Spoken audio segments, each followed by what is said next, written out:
It's an unbelievable story about taking oils like cinnamon, clove, eucalyptus, lemon, rosemary together and combining them in such a way where the vapors actually themselves combat the volatile organic compounds from the plague, from the virus. We actually see research, a very similar blend was researched recently, a clinical trial that actually shows it kills the flu virus. I found this 1911 book from the Carnegie Library that started talking about essential oils with everything from pertussis, whooping cough, and pneumonia, and just infectious disease. And in the early 20th century, that's all that they used.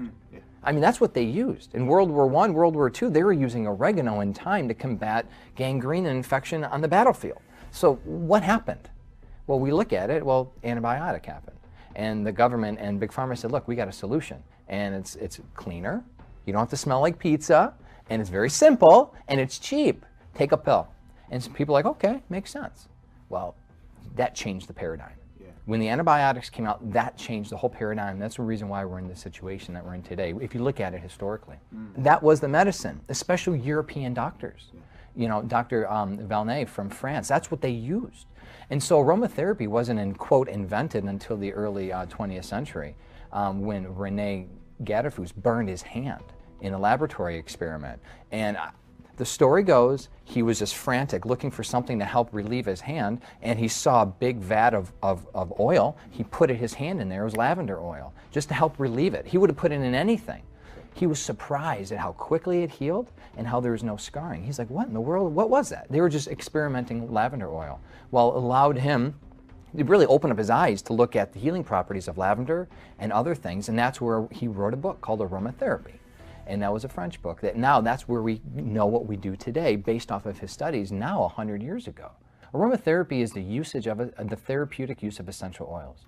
And there are 3 different ways you can use essential oils. Aromatically, and that is through a diffuser. You can apply them in a nebulizer or an inhaler, you know, like a steam sauna with eucalyptus, perfect. Also a topical. You could apply essential oils topically, or you can ingest them, which is a debated topic, but if done safely and wisely, it's very effective.